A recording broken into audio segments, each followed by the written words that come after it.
The last ride to New Year. It started as the perfect escape. Kevin and Rachel had been planning this trip for weeks, a New Year's Eve getaway to a secluded cabin far from the chaos of the city. Both were overworked, exhausted, and eager to ring in the new year in peace. Just the two of them.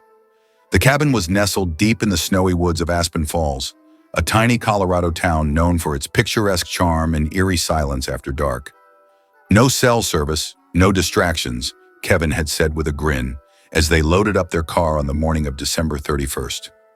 Rachel had hesitated, glancing at the weather forecast. "Are you sure about this? They're calling for a snowstorm tonight." Kevin kissed her forehead. "We'll be fine. It's just a few hours away. We'll get there long before the storm hits." They set off late in the afternoon, their car packed with champagne, snacks, and high hopes. The drive was scenic at first, with the snow-dusted trees glittering in the fading sunlight. Kevin hummed along to the radio, and Rachel took pictures of the winding roads. But as dusk fell, the atmosphere shifted. The cheerful holiday lights that adorned the small towns they passed gave way to long stretches of dark, empty road. The snow began to fall heavier, and the forest around them seemed to close in. Kevin's upbeat chatter dwindled, replaced by a tense silence. Rachel stared out the window, her unease growing. "Are we close?" she asked. Kevin frowned at the GPS. "Should be, but the signal's cutting out." The road became narrower, the snow thicker. They hadn't seen another car for miles. Rachel's phone had no service, and the faint static from the radio was their only company. Then they saw it, a lone figure standing by the roadside, waving frantically. "Stop the car," Rachel said. "Are you kidding?" Kevin gripped the wheel tighter. "It's the middle of nowhere." "He might need help." Reluctantly, Kevin pulled over. The figure, a man bundled in a heavy coat, approached the car. His face was obscured by the falling snow. "Thanks for stopping," he said, his voice muffled. "My car broke down a few miles back. Any chance you're heading toward Aspen Falls?" Rachel glanced at Kevin, who sighed. "Yeah, sure. Hop in." The man climbed into the back seat, brushing off the snow. He introduced himself as Ethan and thanked them profusely. But something about him felt off. Rachel couldn't put her finger on it. Was it the way he avoided their eyes, or the way his gloved hands fidgeted constantly? As they drove, Ethan asked casual questions. Where they were headed, how long they'd be staying. His tone was friendly enough, but his presence filled the car with an unsettling weight. Then Rachel noticed something strange. Ethan wasn't leaving footprints in the snow when he had approached the car. Her breath caught, but she said nothing, unsure if her mind was playing tricks. The GPS flickered, and the radio went dead. "Looks like we're almost there," Kevin said, forcing cheerfulness into his voice.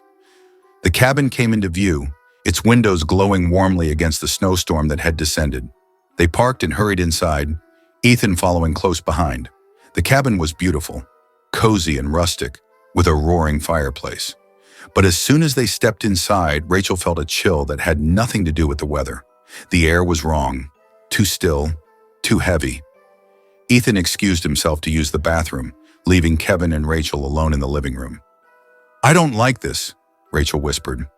"He's just a guy stranded in a storm," Kevin said, though his expression betrayed doubt. The clock struck 11 o'clock, and the cabin's power flickered.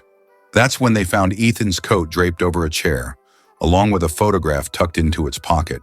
A photograph of them, taken from outside their car. "Kevin!" Rachel's voice shook as she held up the picture. Before they could react, the lights went out completely. A loud thud came from upstairs. Kevin grabbed a fire poker. "Stay here," he whispered, though Rachel clung to his arm. "I'm not staying alone." Together, they crept upstairs, their footsteps echoing in the silence. The bathroom door was ajar, but Ethan was gone. Instead, the mirror was smeared with a single word: run. Suddenly, the cabin door slammed shut below, followed by the unmistakable sound of heavy footsteps. "This isn't happening," Rachel whispered, tears streaming down her face. As they backed away, the walls seemed to close in, the shadows deepening. And then they saw him, Ethan, standing at the foot of the stairs, his face no longer human. His eyes were black voids and his mouth twisted into an unnatural grin. "You shouldn't have stopped," he hissed, his voice reverberating like a scream in an empty room. The clock struck midnight, and the world seemed to freeze. Kevin and Rachel tried to run, but the stairs warped beneath their feet, stretching endlessly. The walls of the cabin dissolved into the blinding snowstorm, and their screams were swallowed by the wind. On January 1st, their car was found abandoned on the roadside. The cabin? Nowhere to be seen. Aspen Falls became the center of a chilling mystery. Locals whispered of ghostly figures haunting the woods, of a cabin that appeared only to claim its next victims. Kevin and Rachel's disappearance became the most talked about story of the new year, but no trace of them was ever found, except for a photograph. It showed the two of them sitting in their car, smiling with Ethan standing just behind them. Thank you for joining me in the shadows. If you enjoyed the journey, please subscribe and share a Creepy Vault 45 with friends, because some chills are best when we're not alone.